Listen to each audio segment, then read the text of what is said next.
नमस्कार। अगर आप इस प्लेलिस्ट को फॉलो कर रहे हैं तो समझ लीजिए कि आपका यूपीएससी पॉलिटी बिल्कुल क्लियर हो जाएगा। तो चलिए आज एक सुपर इंपॉर्टेंट टॉपिक उठाते हैं, भारतीय संविधान में संशोधन यानी the amendment of the Indian constitution. सोचा है कभी कि देश के सबसे बड़े कानून, इस सुप्रीम लॉ को आखिर बदला कैसे जाता है और इसे एक लिविंग डॉक्यूमेंट क्यों कहते हैं? आइए इन्हीं सवालों के जवाब ढूंढते हैं। ओके, तो आज हम क्या क्या कवर करने वाले हैं? पहले भाई संविधान को बदलना ही क्यों है, जरूरत क्या है। फिर आर्टिकल 368 के निटी ग्रिटी में घुसेंगे, उसकी पूरी प्रक्रिया समझेंगे। उसके बाद 3 अलग अलग मेथड्स देखेंगे जिससे अमेंडमेंट होता है। और एंड में थोड़ा क्रिटिसिज्म विटिज्म भी हो जाए, आखिर मेंस में बैलेंस आंसर लिखना है, राइट? तो रोड मैप एकदम क्लियर है। चलो सबसे पहले सबसे फंडामेंटल सवाल पे आते हैं। संविधान जो देश का सुप्रीम लॉ है, आखिर उसमें बदलाव की जरूरत ही क्यों पड़ती है? ये सवाल है ना, बहुत जरूरी है। मतलब एक डॉक्यूमेंट जिसे हम इतना परमानेंट मानते हैं, उसको चेंज क्यों करें? इसका आंसर इसके नेचर में ही है। सोचो, कॉन्स्टिट्यूशन कोई म्यूजियम में रखी हुई चीज थोड़ी है, इट्स अ लिविंग डॉक्यूमेंट। क्योंकि सोसाइटी स्टैटिक नहीं है, राइट? टाइम के साथ हमारी जरूरतें बदलती हैं, नई नई चैलेंजेस आती हैं। अगर कॉन्स्टिट्यूशन इन सबके साथ इवॉल्व नहीं करेगा तो वो आउटडेटेड हो जाएगा ना, अप्रासंगिक हो जाएगा। अब देखो, दुनिया में ना बेसिकली 2 एक्सट्रीम्स हैं। एक तरफ है अमेरिका, जहां अमेंडमेंट करना भाई पहाड़ चढ़ने जैसा है, इट्स सुपर रिजिड। और दूसरी तरफ है ब्रिटेन, जहां बड़ा फ्लेक्सिबल सिस्टम है। जैसे नॉर्मल लॉ बनता है वैसे ही कॉन्स्टिट्यूशन बदल जाता है। दोनों के अपने प्रोज एंड कॉन्स हैं। अब आते हैं अहम सवाल पे, इंडिया के मेकर्स ने कौन सा रास्ता चुना? तो इंडिया ने क्या किया? हमारे कॉन्स्टिट्यूशन मेकर्स आखिर थे तो ब्रिलियंट लोग। उन्होंने एक मिडिल पाथ निकाला, एकदम परफेक्ट बैलेंस। हमारा संविधान ना तो यूएसए जैसा कठोर है कि चेंज करना इम्पॉसिबल हो जाए, और ना ही ब्रिटेन जैसा इतना फ्लेक्सिबल कि हर कोई आके बदल दे। ये जो फ्रेज है ना, अ synthesis of rigidity and flexibility, इसको अपने मेंस के आंसर्स के लिए बिल्कुल लॉक कर लो, बहुत इंपॉर्टेंट है। और इस सोच के पीछे फिलॉसफी क्या थी? सुनो, पंडित जवाहरलाल नेहरू ने क्या कहा था कॉन्स्टिट्यूएंट असेंबली में? अगर आप किसी संविधान को कठोर और स्थायी बना देते हैं तो आप देश के विकास को, एक जीवंत जिंदा जैविक लोगों के विकास को रोक देते हैं। मतलब क्लियर मैसेज था, कॉन्स्टिट्यूशन को देश की ग्रोथ के साथ कदम से कदम मिलाकर चलना ही पड़ेगा। और इसी बात को डॉक्टर बी.आर. अंबेडकर ने भी सपोर्ट किया। उन्होंने कहा कि असेंबली ने जानबूझकर एक फैसिल, मतलब एक आसान प्रोसीजर दिया है ताकि फ्यूचर जनरेशंस, आने वाली पीढ़ियां उसे अपनी जरूरतों के हिसाब से अडेप्ट कर सके।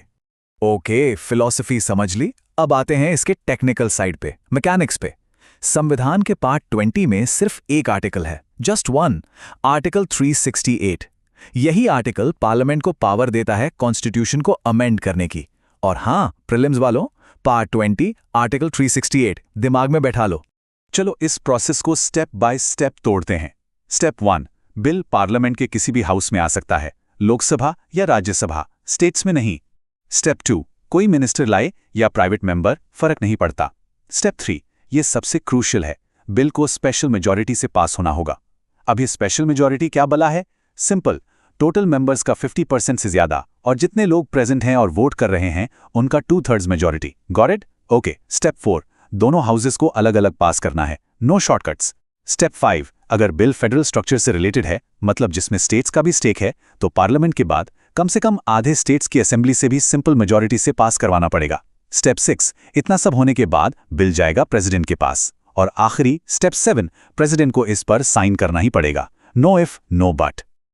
ऑल राइट, एक सुपर इंपॉर्टेंट एग्जाम पॉइंटर जहां लोग अक्सर गलती करते हैं। नॉर्मल बिल्स में अगर डेडलॉक हो जाए तो जॉइंट सिटिंग बुला लेते हैं, right? But constitutional amendment bill में नो जॉइंट सिटिंग, इसका कोई प्रोविजन ही नहीं है। मतलब अगर एक हाउस ने रिजेक्ट कर दिया, गेम ओवर, बिल वहीं खत्म हो जाता है। एक और जरूरी चीज, प्रेसिडेंट का असेंट यानी उनकी सहमति is mandatory. 24th amendment act 1971 के बाद ये रूल है। प्रेसिडेंट बिल को ना तो रोक सकते हैं ना वापस भेज सकते हैं, he must give his assent. ये भी प्रीलिम्स का पेट क्वेश्चन है। ओके, अगले पार्ट पे चलते हैं।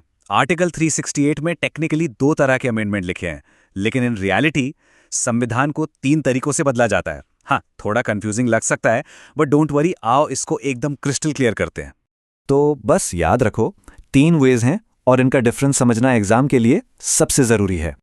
चलो इस टेबल से समझते हैं। फर्स्ट, बाय सिंपल मेजॉरिटी, सबसे आसान, मतलब जितने लोग वोट कर रहे हैं उनका 50% से ज्यादा। बट यहां एक कैच है, इससे हुए चेंजेस को आर्टिकल 368 के अंडर अमेंडमेंट नहीं माना जाता। सेकंड, बाय स्पेशल मेजॉरिटी, ये हमने अभी देखा, ये प्रॉपर आर्टिकल 368 वाला अमेंडमेंट है। And third, special majority plus states का रैटिफिकेशन, ये सबसे टफ है, ये भी आर्टिकल 368 के अंदर आता है और ये फेडरल इश्यूज के लिए है। तो ये सिंपल मेजॉरिटी से क्या क्या होता है? कह लो एडमिनिस्ट्रेटिव चेंजेस, जैसे नए स्टेट्स बनाना, पार्लियामेंट का कोरम डिसाइड करना या एमपीज की सैलरीज बढ़ाना। इनको आर्टिकल 368 से इसलिए बाहर रखा गया ताकि डे टू डे गवर्नेंस में थोड़ी फ्लेक्सिबिलिटी बनी रहे। अब आते हैं मेथड नंबर 2 पे, स्पेशल मेजॉरिटी।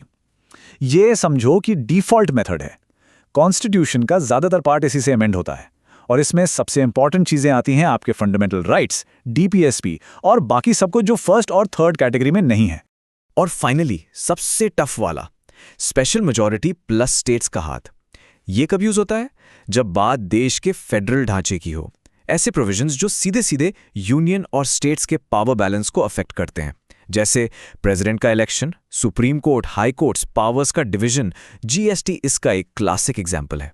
यहां स्टेट से पूछना जरूरी है, आखिर उनके भी तो राइट्स हैं। तो अब तक हमने पूरा प्रोसेस समझ लिया, लेकिन जैसा मैं हमेशा कहता हूं, यूपीएससी मेंस के लिए सिर्फ व्हाट जानना काफी नहीं है, व्हाई और हाउ भी सोचना पड़ता है। So let's get into a bit of critical analysis. इस प्रोसीजर की क्या आलोचनाएं हैं और उनके क्या जवाब हैं? तो क्रिटिक्स क्या कहते हैं? पहला पॉइंट, भाई इसके लिए कोई स्पेशल बॉडी क्यों नहीं है, जैसे यूएसए में कॉन्स्टिट्यूशनल कन्वेंशन होती है, सारी पावर पार्लियामेंट को क्यों दे दी? दूसरा, स्टेट्स अमेंडमेंट शुरू ही नहीं कर सकते, उनका रोल बहुत लिमिटेड है। एक और क्रिटिसिज्म है कि स्टेट्स के पास रेटिफाई करने की कोई टाइम लिमिट नहीं है, वो बिल को सालों तक अटका सकते हैं। फिर जॉइंट सिटिंग का ना होना डेडलॉक क्रिएट करता है। ये सारे पॉइंट्स आपके मेंस आंसर में एक सॉलिड क्रिटिकल एज देंगे। लेकिन हर क्रिटिसिज्म का एक काउंटर आर्ग्यूमेंट होता है। मशहूर कॉन्स्टिट्यूशनल एक्सपर्ट केसी वियर का कहना है कि इन सब आलोचनाओं के बावजूद इंडिया का अमेंडिंग प्रोसेस काफी सक्सेसफुल रहा है। ये सिंपल भी है और प्रैक्टिकल भी। उन्होंने इसे लचीलेपन और कठोरता के बीच एक शानदार संतुलन कहा। मतलब सिस्टम ने काम तो किया है, स्पेशली इंडिया जैसे कॉम्प्लेक्स देश के लिए। तो इस पूरे डिस्कशन के बाद मैं एक सवाल छोड़ रहा हूं, ये जो balance between flexibility and rigidity की बात हमने की, क्या ये आज भी बरकरार है या फिर हम किसी एक एक्सट्रीम की तरफ झुक रहे हैं? सोचिए इसके बारे में। अब तक 100 से भी ज्यादा अमेंडमेंट्स हो चुके हैं। इस सवाल का कोई एक लाइन का आंसर नहीं है और यही इसकी खूबसूरती है।